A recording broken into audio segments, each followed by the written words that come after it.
Dari Juli ya kak ya, baru landing langsung ditarik lagi ke Berarti sini. ini luar biasa ini. Bahwa kita tidak pernah harus berhenti sampai di sini. Ilmu itu akan berkembang. Karantina itu adalah dalam rangka untuk pencegahan. Oke.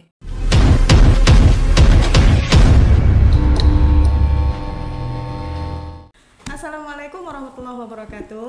Waalaikumsalam. Selamat siang menjelang sore bagi kita semua sobat podcast Kedan Medan dimanapun Anda berada.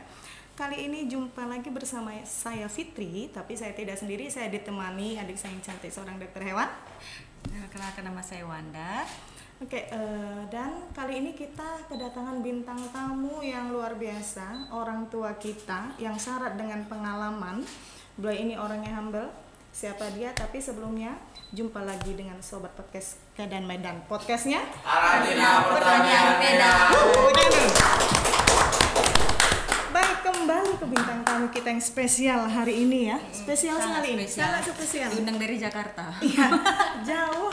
Kita culik, istilah kita culik di tengah lagi ya, Kak? kesibukan. Kita manfaatkan momen untuk dipaksakan datang ke podcast Kedan. Mumpung lagi di sini. Mumpung lagi di sini. Untuk menyapa Anda sobat podcast Kedan Medan, memberikan informasi terkait bintang tamu kita. Iya kan? Terkait apa yang terjadi, terkait tupoksi dan podcast Kedan Medan ini memberikan informasi apapun kepada sobat podcast Kedan Medan, tidak hanya terkait tupoksi dan juga isu-isu yang sedang terjadi pada saat ini. Baik, ini ke bintang tamu siapa? Penasaran? Beliau adalah, ini ada dua nih ya, Kepala Balai Besar Karantina Spesial. Pertanian Tanjung Iya, Priok. spesial ini ada dua, Iya, Kak. spesial. Dua kepala balai besar. Bapak Hasrul SPMP, selamat datang Pak Selamat di datang, podcast Bapak. Kedan Medan. Dan Ya, juga terima kasih sudah diundang. Dan juga ini dulunya yang punya podcast Pak. Tapi sekarang jadi bintang tamu, udah dua ya. Kemarin bintang tamu ya, hari ini Iya. bintang tamu lagi. Jadi ini ada dua pejabat eselon ya, datang di sini luar biasa. Beliau adalah Ibu Leni Hartati Harahap, Kepala Balai Besar Karantina Pertanian Belawan. Selamat datang Ibu di podcastnya. lagi.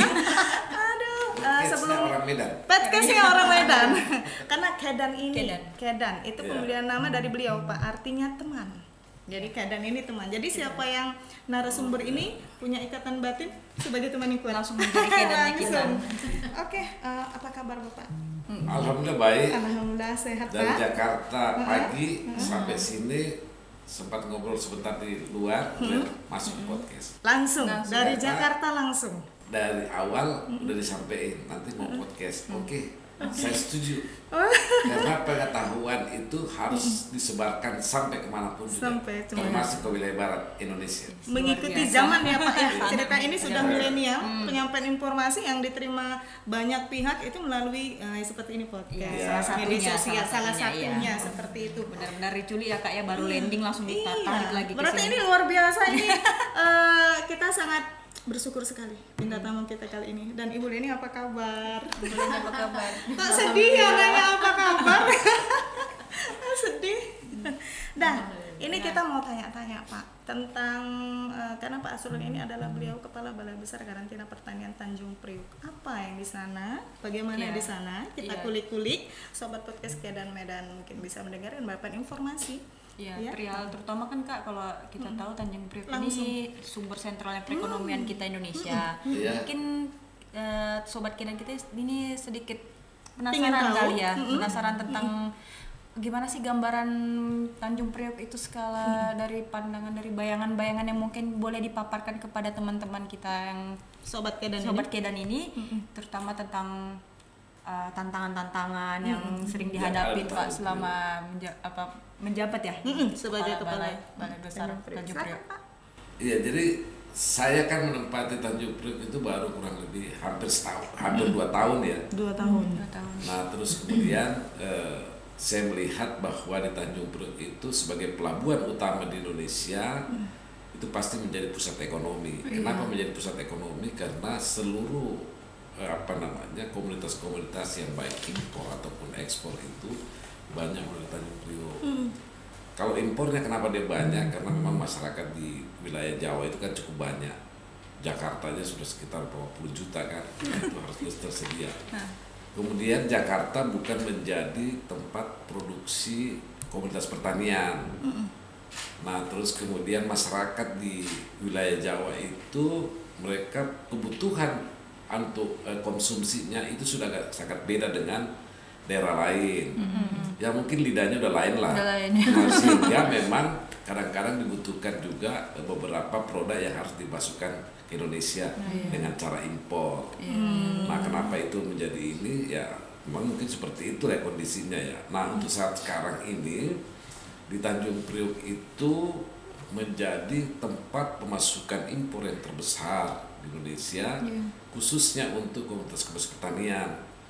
Nah, memang sekarang ini sudah dibatasi dengan beberapa komoditas yang berasal dari Cina itu tidak dimasukkan melalui Tanjung Priok, tapi dimasukkan melalui beberapa daerah, misalkan dari Belawan atau dari Surabaya. Nah, itu khusus daerah di luar itu. Di luar Tanjung Priok. Nah, memang awalnya kenapa itu menjadi sebuah kebijakan karena begini, dikhawatirkan Jawa Barat sebagai penyangga itu akan terpengaruh dengan pemasukan komoditas itu. Karena di sana juga produksi Jawa Barat ada di sekitar Jakarta kan. Nah, oleh karena itu mungkin itu menjadi kebijakan. Pertimbangannya. Pertimbangannya itu adalah salah satunya. Yang pasti bahwa Tanjung Priok itu kalau kita bilang unik-unik, penuh dengan masalah, pasti penuh dengan masalah. Kalau tantangannya pasti banyak. Tapi kita nikmati saja karena memang dalam bekerja itu kan kita tidak perlu selalu harus serius sekali, nggak usah juga. Karena tantangan itu kalau kita punya teamwork yang bagus, insya Allah pasti akan bagus. Nah, kita bagaimana mengmanajemen semua di dalam satu organisasi yang namanya Balai Besar Karantina Tanjung Priok. Yaitulah peran sentral yang harus dilakukan oleh pimpinannya. Nah, dengan begitu maka satu kata kunci yang saya selalu pegang untuk menjadi seorang pemimpin adalah saya harus percaya sama saya punya staf. Harus percaya. Benang merahnya harus percaya dengan staf. Anggota sendiri. Berikan kepercayaan. Kalau saya tidak percaya, maka saya akan sulit bekerja. Dan saya selalu mengajarkan sama mereka bahwa bekerja itu harus dengan hati. Gak bisa kalau nggak dari hati, maka timbul berbagai macam ini yang ada di pikiran kita, maka lebih sulit. Oleh karena itu cuma itu aja kuncinya. Gak usah nggak berat-berat kok kerjanya. Yang penting kerjanya hati, kemudian kita harus percaya sama kita. Ikhlas bekerja, ikhlas Pak ya, seperti itu. Nah, kebetulan ini kan Bapak tadi barusan membahas tentang kerja kepercayaan terhadap tim ya. Nah, bagaimana Pak tantangan terhadap Bapak sendiri terhadap pegawai-pegawai Bapak, terutama dalam hal pelayanan? Kan kita tahu Tanjung Priok tadi sentra perekonomian otomatis udah pasti harus berstandar internasional. Nah, tantangan Bapak ini terhadap pegawai-pegawainya yang ada di dalam Tanjung Priok dalam terutama pelayanan ya Kak ya, pelayanan terhadap pengguna jasa yang ada di sana. Bagaimana nih Pak? Ini kita ingat Pak Hasrul ini sebelumnya kepala Balai Besar Belawan. Nah, ini kita duet maut ini. Iya. Luar biasa. Luar biasa ini. Jadi memang di Tanjung Priok itu kecepatan diperlukan. Karena terlambat, kalau kita terlambat melayani atau kita waktunya panjang, akan terjadi penumpukan. Nah, di sana itu banyak terminalnya. Jadi terminalnya kalau di Belawan kan mungkin cuma satu. Di sana ada terminalnya, terminal Koja, ada JCT, NPTC 1, terminal 3, Temal. Itu semua terminal, belum lagi yang Kalibaru. Itu sebuah terminal yang harus kita siapkan tenaga di situ. Nah, bagaimana caranya mengorganisir kawan-kawan itu supaya bisa tetap bekerja dengan baik? Pasti saya harus selalu melakukan memberikan arahan sama saya punya jajaran bahwa kita tidak pernah harus berhenti sampai di sini. Ilmu itu akan berkembang. Kita harus bisa melihat masa depan, bahwa masa depan itu akan berubah. Oleh karena itu kalian menimba ilmu. Kan dalam dalam Islam ya, kebetulan saya Islam itu suruh baca. Itu yang dilakukan. Jadi saya selalu mengajarkan sama mereka bahwa ketika kita rajin membaca, rajin melihat situasi global yang terjadi saat ini, maka pasti kita akan mudah menyelesaikan semua persoalan. Karena kalau kita tidak bisa melakukan itu, payah nanti kita. Nah, yang kita lakukan di sana itu, selain itu kita pasti punya inovasi. Karena kalau dari inovasi nggak mungkin. Ini yang mau kita masuk nih, bisa masuk lebih dalam lagi nih. Ya walaupun inovasi itu sudah lama, Prioklik tapi terus kita kembangkan. Nah sekarang itu sudah kalau nggak salah sudah edisi ke berapa gitu ya. Karena kan berubah-berubah terus. Karena kita berubah berdasarkan perubahan yang terjadi di lingkungan strategis kita. Nah oleh karena itu maka Prioklik inovasi yang dibuat oleh teman-teman di Priok itu menjadi salah satu inovasi terbaik. Kalau nggak salah 10 deh. 10 terbaik di Indonesia. Prioklik itu. Luar biasa. Dapat kan dulu terkait inovasi kita. Terkait inovasi nih. Iya. mumpung Nah, di spill. tadi itu disenggol tentang inovasi nih. Jadi penasaran dong. Jadi penasaran. Iya. Bisa diceritakan Pak sharing inovasi ini. Sharing. Sharing inovasi yang ada di Priok itu. Jadi di sana itu saya tidak pernah mau merubah ya sesuatu yang sudah ada karena saya cuma mau mengembangkan saja. Nah umpamanya Prioklik itu kan sudah terus berkembang. Nah bagaimana dengan pengawasannya? Nah pada saat pengawasannya itulah kemudian kita membuat lagi satu inovasi namanya Q2R. Quarantine Quick Response. Itu dalam rangka untuk pengawasan. Jadi setiap kali kegiatan-kegiatan yang dilakukan di Priok itu kita bisa mantau, kita akan melihat data-datanya dengan kalau terjadi anomali, maka semua tim analisa itu harus melakukan kerja. Tim analisa itu langsung membuat kesimpulan apa yang terjadi di lapangan. Nah kalau itu sudah bisa langsung diserahkan kepala balai untuk membuat kebijakan. Jadi pengawasannya seperti itu. Jadi tidak terus kemudian langsung kepala balai putuskan. Kita ada tim khusus untuk menganalisa data. Tim analisa. Iya. Tim analisa ini struktural kah atau penjabat di lapangan atau siapa Pak? Itu banyak kan fungsional madya muda. Fungsinya Kita ya. cari orang yang kira-kira mampu untuk menganalisa. Karena itu kan data di sana berubah-ubah terus kan. Real time ya Pak ya. Iya, jadi kalau terjadi sesuatu cepat harus direspon. Nah direspon oleh kawan-kawan yang ini muda dan madya untuk membuat kajian. Setelah itu analisanya disampaikan pada saya untuk membuat kebijakan. Karena kalau kita tidak begitu sulit nanti. Karena kita berkembang terus ini kan. Perubahan-perubahan sedikit aja kalau nggak di ini. Nah itu yang kita lakukan. Memang banyak inovasi yang di Priok itu sebenarnya udah lengkap. Cuman memang saya kemarin berpikir bahwa harusnya inovasi ini bisa dijadikan satu kalau kita perlu. Cuma kita lagi mencari kita kira-kira formatnya seperti apa. Karena di sana itu ada namanya Prioknet. Prioknet juga itu untuk mengawasi orang intern, orang karantina fungsional. Pegawai. Iya, yang bisa memantau. Kalau Prioknet kan untuk untuk eksternal. Kalau Prioknet itu untuk kita di dalam, iya, untuk bisa melihat. Nah, terus kemudian ada namanya Kita KMS. untuk keuangan ya, Silea ada juga. Banyak sekali. Ini keuangannya untuk internal atau untuk pengguna Internal, keuangan internal. Nah kalau PNBP itu dia akan terkait dengan nanti tetap di Prioklik semua ujungnya. Luar biasa. Ini Jadi dibangun memang sistem itu supaya semua itu terkoneksi masuk ke situ. Karena kalau terlalu banyak aplikasi kita juga bingung. Satu saja tapi bisa membawa semuanya. Jadi makanya di sana. Nah memang Priok saat ini masih membutuhkan tenaga-tenaga muda yang lebih punya kreativitas, ide-ide cemerlang. Karena terus terang di pelabuhan besar seperti itu kan harusnya kita punya tenaga-tenaga yang punya inovasi. Karena kalau tidak kita pasti tertinggal. Apalagi Tanjung Priok itu dengan jumlah terminal saja banyak, terus dia punya wilkernya sebenarnya cuma 5, tapi jumlah pegawainya itu kekurangannya sampai sekarang itu ya 206 orang. Kurang 206. 206 pun itu masih orang. kurang ya Pak ya. Kekurangan Kita- orang 206. Jumlah sekarang kita itu sekitar 280 sekian orang, tapi kita butuh Dengan situasi kondisi di 206. Priok berarti kurang 206 orang. Wah, setengahnya 60%. Ini sobat hanya podcast Kedan 20% Medan pegawai. ini siapa mau? Iya. Makanya kalau orang kurang itu kan berarti sistem yang harus main, yang harus bergerak. Jadi kita menggerakkan orang. Nah memang itu yang saya bilang tadi bahwa saya harus percaya sama orang lain. Saya punya jajaran karena kalau saya tidak percaya, siapa lagi yang saya bisa percaya di lapangan? Kan harus begitu. Kalaupun terjadi sesuatu, kita melakukan pembinaan apa dan lain-lain. Banyak lah yang kita sekarang. Berarti percaya kepada orang lain itu adalah kata kunci seorang pimpinan yang Kalau nggak harus dipercaya gimana bisa kerja? Seorang Iya. leader ya Kak ya. Iya. memberi top Selain manajemen percaya kan- memberikan kepercayaan kepada bawahannya untuk dia bekerja maksimal. iya. Tapi kalau misalnya dipantau terus dideketin kan grogi ya Pak. Iya.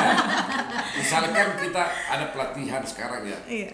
Pelatihan itu di Priuk sekarang itu tidak boleh main-main. Harus punya kompetensi. Outputnya harus ada. Oke. Harus jelas. Harus bisa Iya. diaplikasikan Nah, di ketika periode nanti sendiri. di ujian, setiap kali pengujinya memberikan ujian, itu saya selalu pesan, jangan ada upaya untuk meluluskan kalau memang tidak pantas. Karena nanti berakibat di organisasi. Jadi biar aja kalau memang dia belum bisa dalam 1 kali, 2 kali ikut, 3 kali ikut, sampai dia benar-benar pintar. Karena kualifikasi yang harus ada di Priuk itu kualifikasi tinggi. Iya. Kalau kita mau pakai standar ini, walaupun memang kalau karantina itu secara keseluruhan sama aja ilmunya ya, tapi khusus Priuk itu harus bisa lebih tinggi, nggak bisa rendah, karena memang situasinya harus begitu. Iya. Apalagi di sana Mobil kan tadi orang, sempat frekuensi mobilitasnya. tinggi, macam-macam sehingga harus Menyesuaikan dengan keadaan di Iya. Priuk ya Pak. Ibaratnya harus satset kalau sekarang. Iya, kira-kira begitu dah.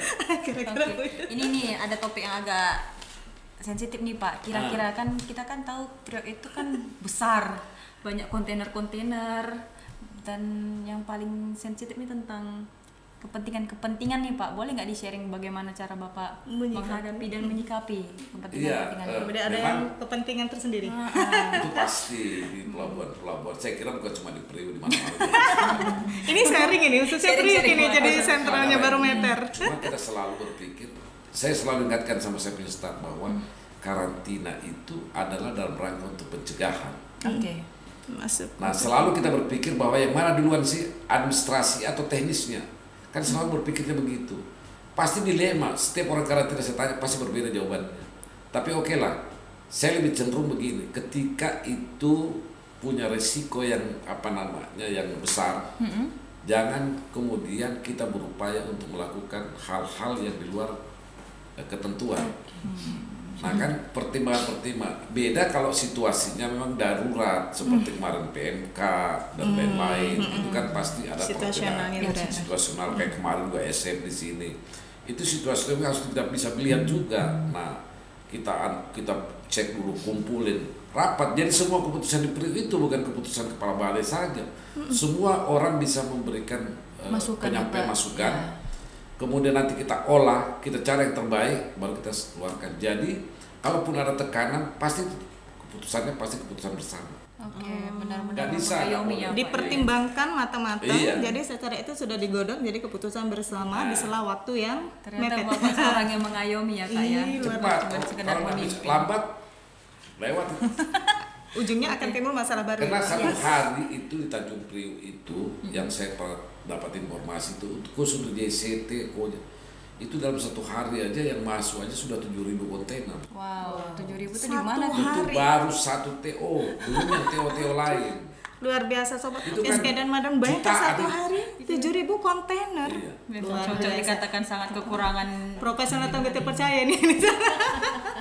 Jadi kita melayani dalam 1 hari itu sekitar 600 sertifikat di Tanjung Priuk. 1 hari ya Pak ya, Satu hari. 1 hari. Iya. 500. Luar Kak. biasa. Itu kayaknya 1 bulannya kita di sini loh Kak. Berarti ini kita sampaikan untuk karantinawati di seluruh Indonesia. Iya. Iya. Menerima dengan sebesar-besarnya apabila Anda pindah ke Jakarta mencoba pengalaman baru. Iya. Pokoknya siap fisik. Siap fisik, terutama ya Dan fisik ya pengetahuan Pak. juga harus kuat, men. Dan mampu mengendali stres ya Pak ya. Iya. Kalau nggak begitu bagaimana? Nah kita harapkan nanti karena Bu Leni baru di Belawan harus mulai belajar seperti itu. Karena memang tuntutan masa depan itu harus begitu. Karena seperti situasi sekarang pangan itu bisa harus disikapin semua. Nggak bisa kalau karantina berpikir itu kan kita tidak selalu berpikir cuman berpikir hal-hal yang terkait dengan ini, tapi kan kita pikir banyak hal Kedepannya. termasuk Krisis ketahanan pangan. Krisis pangan yang isu Yang tahun ini isunya ya Kak. tahun ya. ini ya Ah, Pak, berarti kita harus include di dalamnya memikirkan bagaimana antisipasi untuk krisis pangan. Nah, terkait hal tersebut Pak. Kalau kita saat sekarang ini selalu turun ke lapangan, khususnya daerah sentral beras yang ada di Jawa Barat, Karawang, Indramayu, terus apalagi ada beberapa lah kabupaten yang banyak ininya kan berasnya. Kita ke sana. Cukupkah stok untuk di daerah sini? Bagaimana caranya supaya mereka berproduksi? Kan itu harus punya ini. Karena ketika kita mengatakan kita kita meminta mereka atau katakanlah menghimbau atau untuk memproduksi lebih banyak, tentunya dia akan menuntut juga. Siapa yang akan mengambil barang saya? Siapa yang ambil beras? Siapa yang beli? Kan, sih. kan ujungnya di pemasaran pasca panen seperti apa? Nah, bahkan Tanjung Priok itu sudah pernah menggagas bagaimana caranya Tanjung Priok punya lumbung pangan yang akan bermitra dengan semua stakeholder yang ada di Pelabuhan Tanjung Priok. Sebagai wadah ya. Kan pernah kan saya bikin dulu waktu itu kan, maka sempat mengundang Bu Leni juga sebagai narasumber juga. Nah, kita pengen seperti itu. Karena lumbung pangan itu tidak harus tergantung terus kemudian hanya ada katakanlah di Bulog aja kan, nggak selalu harus begitu. Bagaimana caranya bisa? Iya, nah kemarin kita sudah mempersiapkan. Nah, kita mengajak semua stakeholder, baik importir, eksportir yang ada di Tanjung Priok, bagaimana mereka terlibat dalam ketahanan pangan. Harusnya kan kita bisa ajak dia untuk bagaimana menyerap semua produksi petani, sehingga petani merasa bahwa hasil jerih payahnya itu dihargai. Seperti itu. Pengennya kita kan seperti itu. Cuman kan kadang-kadang memang sekarang ini kita selalu dilema dengan keadaan itu. Karena kita tidak pernah tahu sejauh mana petani ini merasa bahagia dengan harga yang diberikan sama pengepul atau pedagang. Nah, itu kan harus semua dipikir. Jadi kita datang ke sana semua itu ngecek lapangan. Saya ada memang tim khusus yang kalau dulu di waktu masih di Belawan namanya tim Koster Tani, mungkin nggak tahu masih ada Koster Tani, tapi saya ada tim khusus untuk memantau di lapangan produksi. Terakhir kemarin kita di daerah Karawang, kita kan panen kemarin sampah menteri di situ. Daerah Karawang. Panen beras, padi. Itu kan banyak. Itu membuktikan bahwa Indonesia ini siap menjadi lumbung pangan dunia. Amin. Kita punya potensi itu, hanya belum kita mengelola dengan baik. Nah, semua orang harus ikut berpartisipasi. Tidak saja Kementerian Pertanian, swasta pun harus berpartisipasi, politisi juga harus berpartisipasi. Duduk bersama membicarakan itu agar Indonesia bisa menjadi lumbung pangan dunia ya Pak. Harusnya seperti itu. Semua kepentingan di situ berpikir bersama. Sebenarnya nggak sulit kalau kita mau kan semua dari keinginan. Iya benar. Ini kalau keinginan kita ini ya memang akan sangat sulit. Oh, itu di daerah Karawang saja itu diharapkan akan panen 3 kali dalam setahun. Kemarin itu dia punya produksi 8 ton per hektar. Biasanya dia katanya cuma main di 6-7, kemarin 8. Sekarang sampai 8. Ya mungkin karena benihnya ya. Ada peningkatan yang sangat baik sekali. Ini Ya, kita sambil ngobrol Pak, sambil dinikmati ini. Iya. Ada pisang Kopinya. Ya. Cemilan. Kopi ini penting. Kopi ini penting ya. Ini akan membuat kita menjadi banyak inspirasi. Tentang kopi apa Kan istilahnya menyelesaikan itu? persoalan itu tidak harus di ruang-ruang tempat-tempat yang formal. Kadang-kadang di warung kopi pun bisa selesai semua masalah. Bisa selesai semua masalah. Itulah yang dibangun oleh Pak Hastur di Priok. Dimanapun bisa selesai. Kan di setiap ruangan ada tuh. Iya, Kafe kopinya. ada luar biasa. Sepertinya nih harus ke sana ya Bu. Oke Pak, terkait dengan lalu lintas komoditas pertanian boleh nggak di-share Pak? Kira-kira komoditas pertanian apa yang paling sering dan yang mungkin jadi prioritas mungkin ya, yang lalu lalang di Priok ini? Di Tanjung Entah Priok dari itu. ekspor dan impor. Kalau Priok itu lebih banyak saya lihat kemarin datanya gandum yang paling banyak. Wow, kita ternyata Kemudian masih impor CPO itu kan kita masih impor semua. Terus kalau dari hewan itu paling banyak itu memang daging. Daging dalam terus bentuk ini ya Pak ya? sapi bakalan. Bakalan hidup ya berarti. Hidup. Itu kan di sana banyak. Memang kalau nggak salah dia paling besar nomor 2 deh untuk impor itu setelah Lampung. Wow.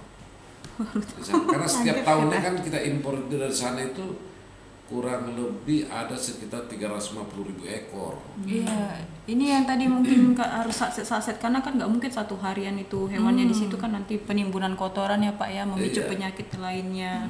Memang harus saset-saset Kak di sana SDM. Situasionalnya seperti itu, Iya. situasional Sangat cepat seperti itu. sekali. Jadi di sana. sapi datang lakukan pemeriksaan disinfektan dan lain-lain langsung angkut keluar. Terus kemudian setiap sapi dipakaikan chip. Iya, oh microchip ya Pak di sana ya. Jadi kita bisa memantau dia sampai kemana karena kita nggak mungkin mengantar dia ke sana kan iya. instalasinya. Jadi kita pakai chip sampai ke sana. Nanti baru Luar kita tahu. biasa. Memang benar. Bisa Jadi dijadikan kalau- percontohan ini. Jadi itu kan inovasi yang sudah lama sebenarnya, tapi itu cukup bagus, kita cukup efektif karena informasi yang saya terima dari kawan-kawan pernah kejadian katanya sapinya hilang satu truk. Hah? Iya. Kemana? Nggak tahu larinya kemana. Salah Jadi, jalan mungkin Pak. ya mungkin lah salah jalan. Nah oleh karena itu sekarang itu dipakaikan chip. Ini Dia pakai chip ya, Ya. sebagai antisipasi ya Pak. Canggih. Di mana sapi berada? Karena kan sampai ke Jawa Barat itu. Oh, Yang paling jauh kalau nggak salah Pengalengan deh sapinya itu. jauh sekali. Oke Pak. Boleh itu- ini mungkin ada yang mau ditanya Ah, kepada Pak sekitar. Asro? Boleh ini mungkin. Ada yang mau ditanya kepada Pak Asro? Ilmunya udah semua. Apalagi kan tadi kan Pak Hasil sebelumnya ada sebelumnya kan Pak Hasil dari Belawan ya kan Pak. Siapa tahu Iya. ada tips-tipsnya. Iya, kiat-kiat. Ya kan saya belajar sama Bu Leni. Saya belajar dari Bapak. Ini nih, kalau ada dua ketemu ini begini nih. Kita udah belajar lah. Yang saya ingat dari Pak Hasrul itu ya, ketika kita sebagai staf ya, dulunya itu kita punya inovasi gitu kan, kita sampaikan gitu kan, langsung hari itu dia, ayo buat surat, waktu itu one click one go, Wow. ayo buat surat sekarang, laksanakan, sampaikan ke pengguna jasa, langsung hari itu, SK-nya Walaupun banyak tantangan. banyak tantangan. Berarti hati-hati kalau saset ngomongnya juga. setengah matang ini kacau ini. Iya, saya itu sampai Senjata musuhin. makan tuan nih Kak. Pengguna jasa itu musuhin saya selama sebulan. Nggak mau ketemu karena dia merasa bahwa dengan kebijakan itu Merugikan. mereka cuma datang sekali, yang biasa datang 3 kali, itu kan akan memberikan banyak manfaat buat dia, penambahan nilai kan. Iya. Nah sementara kami juga melayani mau cepat dan tidak boleh terlalu banyak penumpukan sehingga Iya. cuma sekali datang bolehnya. Iya. Nah mereka merasa bahwa saya akan dirugikan dengan itu, padahal sebenarnya kita udah berhitung bahwa sebenarnya dengan begitu pun itu dia sudah untung. Nggak mungkin kita membuat sebuah kebijakan terus tidak menguntungkan, ada pihak lain yang Merugikan pihak merugikan. lain. Enggak. Pasti ada, kita berupaya untuk itu. Dimusuhin. Yang penting itu kalau kita buat buat menyampaikan sesuatu ke kepala itu langsung up. Oke. Kita bilang, Pak, bagaimana bagusnya impor itu selesai dari mulai permohonan sampai pelepasan itu di TPK. Boleh? Oke? Langsung Oke, eksekusi. Harus hati-hati dengan matang-matang ini Eksekusi. Kalau Harus tidak mentalnya selesaikan kuat ini. sekarang, besok kita akan berpikir lain lagi nih. Ada lagi persoalan baru. Jangan menumpuk-numpuk, jangan selesaikan. Oke. Sama di Priuk sekarang. Waktu pertama datang di Priuk, itu sebuah impor itu tertumpu di Pendok, di kantor pusat, kantor Iya, induknya. iya, banyak. Saya membayangkan begitu banyaknya impor, orang yang bekerja di situ sibuknya luar biasa, masih tangan begitu. Saya bilang, kalian harus berani. Semua yang sudah jadi TPFT itu bukan di sana, semua dilayani di situ. Jangan lagi ada dilayani di Pendok, Pendok yang kebetulan memang belum berstatus sebagai TPFT. Oke lah itu. Karena infrastrukturnya ada, gedungnya ada, terus dia punya alat-alat IT-nya juga udah lengkap. Fasilitasnya Fasilitasnya lengkap. udah Udah lengkap. Kenapa itu Memadai. nggak dijadikan sebagai ini kan, sebagai tempat untuk pengurusan juga. Jadi jangan tertumpu di satu tempat untuk mengurangi. Akhirnya sekarang udah semua. Dan memang harus berani Pak ya. Iya memang. Berani keluar dari zona nyaman. Tidak semua memang pasti kita bisa penuhi dia punya kemauan Kemauan, kan. iya Pak. Ya ada 1-2 pastilah. Pastilah. Nah seperti ini nanti ke depan kita ada kebijakan lagi untuk melakukan pemeriksaan hanya dengan menggunakan high cost scan. Wah, itu scan seperti apa kira-kiranya Pak? Boleh Ya. dikasih gambaran nggak sedikit Pak? Jadi high cost scan itu kan sebenarnya X-ray, sama X-ray sebenarnya. Nah kalau dalam permentan 12 itu dikatakan bahwa kan kalau saya tidak salah perbandingan Misalkan 5 1, kalau 10 2 atau 3 bisa diperiksa sebagai untuk pemeriksaan detailnya ya. Tapi jangan lupa bahwa sisanya itu bukan berarti gak diperiksa. Karena dari 10 kontainer itu masih punya potensi untuk membawa penyakit, penyakit hewan, organisme tumbuhan. Siapa yang bisa menjamin? Tidak ada yang orang bisa menjamin. Kalau kita 10 masukkan, kemudian kita periksa 3, menjamin bahwa itu semua secara keseluruhan sehat. Nggak bisa. Maka kita atau paling tidak beginilah, barangnya sama, kan tidak pernah bisa. Sulit kita mengatakan bahwa bisa sama. Bisa saja kita taruh situs yang sebelahnya beda. Ini kejadian sudah ada beberapa kali Tanjung Priok. Kemarin dia mengirim ada alat pertanian dari Amerika. Terus kemudian di dalamnya ternyata ada benih kedelai dan benih jagung. Nitip-nitip tipis ya. Nah, tanda tanya, pertanyaan kita dengan jumlah sekian karung, terus kemudian mereka meminta untuk direekspor, ada apa? Tanda tanya. Harusnya kan udah turunkan saja, tak kasih orang karantina untuk tangani, selesai itu barang. Ya kalau kita ada tolak atau pemusnahan. Ini tidak, tiba-tiba dia minta untuk reekspor, ada apa? Dikembalikan. Kan menjadi pertanyaan kita. Tentu ya adalah dalam pikiran kami bahwa ini pasti ada sesuatu yang harus, tapi kita nggak usah ini, karena mungkin kewenangan kita terbatas seperti itu. Banyak.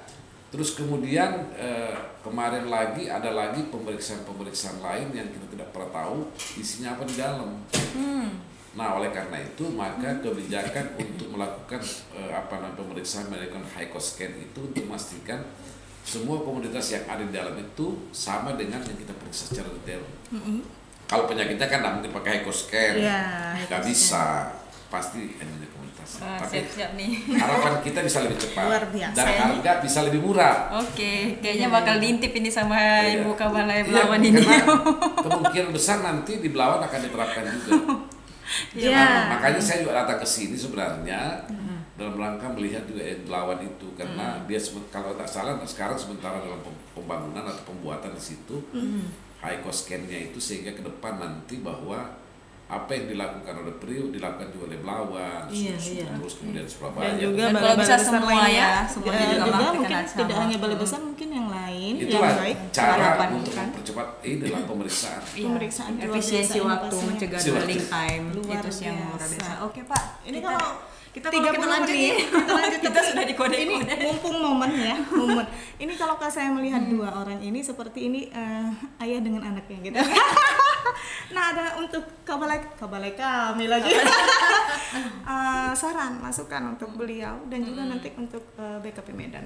Silakan. Untuk semua lah, Untuk semua. kawan, terutama karena kan begini, Medan, Belawan itu kan adanya di ujung barat Indonesia. Tentunya itu menjadi pusat tempat pemasukan yang memang strategis untuk untuk memasukkan komoditas pertanian atau apalah yang bisa masuk. Bahwa ini harus menjadi barrier yang betul-betul harus dijaga. Karena kapan itu tidak dilakukan sama kawan-kawan itu di bordernya di sini, maka semua akan tembus. Karena sudah ada jalur tol. Kan sudah ada jalur tol. Jadi penyelundupan bisa masuk dari mana-mana. Kemarin kami baru tangkap itu daging alana. Daging alana kita tangkap itu asalnya dari Pontianak. Pontianak sebelum dari mana? Diduga dari Sarawak. Wah, penyelundupan ya Pak ya. Perbatasan. Kemarin kita baru musnahkan itu 28 ton. Ton loh Pak, Biasa, ton. Nah, tidak menutup kemungkinan daerah-daerah seperti ini, dan itu kita punya pengalaman. Ketika saya di Belawan dulu ada upaya penyelundupan namanya ayam, terus beras ketan, terus apa lagi itu banyak lah. Itu tidak menutup kemungkinan, karena ini memang yang dicari orang penyelundup itu adalah di mana penduduknya banyak, di mana orang mengkonsumsi, sehingga di situ. Supply demand-nya. Iya, walaupun ada Aceh, tapi dia pasti akan menuju ke Medan. Iya. Khususnya kota Sumatera Utara. Jadi perketat penjagaan ya Pak, lakukan Ya, perketat proksi pekerjaan. kepada petugas di lapangan seperti itu. Karena tugas kalian kan sudah diamanatkan dalam undang-undang melakukan pencegahan. Jadi karantina itu bukan cuma perlindungan saya, tapi menjadi alat pertahanan negara yang harus menjadi kuat. Kalau kalian lolos, maka loloslah semua prosedur. dengar ini para karantinawan di seluruh Indonesia. Perkuat ya. Perkuat. Jaga NKRI harga mati. Luar biasa. Nah, ini untuk Ibu Leni ya. Ya, Harapannya Ibu, untuk harapan. pegawai BKP Medan ini ya. Harapannya kan beliau nanti lah di sana masih jumpa hari ini ya. Harapannya Bu untuk kita semua Ya, di sini. harapannya tetap meningkatkan ya Pak ya. Iya. Meningkatkan kinerja, kemudian tetap semangat. Semangatnya harus Siap. dipertahankan. Semangat. Dan harus ada apalagi hari ini yang dibuat. Apa? Ya. Itu tadi. Inovasi Untuk jangan peningkatan. berhenti. Iya. Lakukan yang terbaik seperti itu. Iya. Kerja ikhlas. Ini banyak yang mau ditanyakan, cuman itu sudah kode-kode kita Iya. dikasih. Editor kita sudah. Nanti kapan-kapan kita bisa ketemu lagi. Iya, Siap, luar Pak. biasa. Oke, kalau gitu Pak, satu Kan kata untuk di Kidan mana-mana Podcast pun. Medan. Satu kalimat boleh. Satu kata juga satu, iya boleh. Sebenarnya nggak bisa satu kalimat, memang banyak. Jadi saya buat dalam anu aja ya, Oke. sebuah narasi bahwa sebenarnya ini menjadi contoh seluruh Indonesia. Kidan ini podcastnya Medan ya. Iya. Kenapa dicontoh semua orang? Karena ternyata saya terus terang aja di periode itu menggagas itu sulit. Karena itu kan kemauan, niatnya orang. Memulai. Tapi di sini sudah membangun, jadi dia bukan cuma ini. Bagaimana menyampaikan informasi kepada orang luar dengan cara yang sederhana sebenarnya. Iya. Ini nggak lebih Bincang-bincang. lebih hebat dengan alatnya Kapriu. Tapi orangnya punya ini semua, punya apa namanya semangat. Iya. Itu yang luar biasa. Jadi kalau disuruh satu kalimat, ya mungkin kalian adalah orang hebat lah. Luar biasa. Ini tersanjung. Harus kita akui. Tersipu. Untuk Ibu Leni, satu kata untuk Hedan Podcast, gagasan beliau. Alasan beliau sendiri ya Kak ya. Warisannya. Warisan. Jangan berhenti. Iya, Jangan berhenti. Jangan Tetap ya berlanjut terus dan ya itu jangan berhenti ya Pak ya. Iya. Jangan berhenti. Jangan berhenti, ini tantangan dari sudah kita agendakan ke depannya seperti Ibu Leni bilang bahwasanya Jangan berhenti. jangan berhenti. Nah, Kalau ke depannya bisa- kita berusaha untuk merangkul pejabat publik daerah Pak. Iya. Mungkin Iya. Sergei tentang komoditi yang bisa kita naikkan dari Iya. Serdang seperti itu. Ini Iya. masih kita berusaha untuk ke sana ini masih Pak. Hal-hal kecil ya jadi besar. Dan jangan lupa dipantau dari belakang. Dan apa namanya sebenarnya kan Bu Leni sudah meletakkan satu pondasi besar Iya. di Medan. Ini bukan main-main. Itu orang cerita tentang hal-hal yang kecil tapi besar. Iya, saya nggak. Ini saya memang bicara memang realita yang apa yang saya lihat ya. Bukan cuma bicara salah-salah, bahwa memang sudah meletakkan pondasi yang harus teman-teman di Kuala Namu ini menjaga. Kalau perlu ditingkatkan. Iya. Dan memang harus harus ya tentu ya satu sama lain lah saling mengingatkan, sudah dijaga semuanya, insya Allah pasti Amin. bisa ya. Kita Tetap terus hebat lah, Hebat lah. orang pun hebat. Baik, sobat podcast Kedan Medan, ini masih banyak yang ingin kita tanyakan, tapi tidak cukup rasanya hanya satu part time. Mungkin akan ada part Iya, 2. akan ada part 2. Ini kita dengan Pak Hasrul masih banyak itu daftar pertanyaan tadi belum terkulik. Belum semua. Belum semua. Terima kasih sebelumnya kami ucapkan pada bintang tamu kita kali ini, Bapak Hasrul yang jauh dari Jakarta di sela-sela kepentingan beliau. Yang biasanya kita sebelum berangkat balik yang kita culik, sekarang baru datang kita culik. Oke. Dan juga Ibu Leni. Ibu Leni. Terima Ya, kasih atas terima waktu kasih. Bapak Ibu Ya, semua terima yang kasih juga ya. hebat hari ini. Baik sobat podcast dimanapun Anda berada dan juga sahabat karantinawati dimanapun Anda berada. Tadi perbincangan kita sangat menginspirasi sekali. Bagaimana di periuk itu mobilitas yang sangat Sangat tinggi, cepat sekali. sangat cepat sekali, set sesuai waktu satu hari dengan berapa ratus 700 sampai 500 sampai 700 mungkin. seperti itu. Nah, kita bayangkan kita yang ada di sini apabila kita masih berleha-leha itu sangat rugi sekali. Jadi tetap semangat, jaga NKRI harga mati. Mantap. Baik, mohon maaf apabila selama podcast ini berlangsung terdapat banyak kekurangan dan juga ada kalimat-kalimat menyinggung, dan juga mudah-mudahan perbincangan kita kali ini dapat menginspirasi bagi sobat podcast dimanapun Anda berada. Baik, saya Fitri undur diri. Dan juga saya Wanda undur diri. Bintang tamu kita Terima kasih ya udah diundang ya. Ibu Leni. Ini halo. Baik, kami undur diri. Wassalamualaikum warahmatullahi wabarakatuh. wabarakatuh. Waalaikumsalam.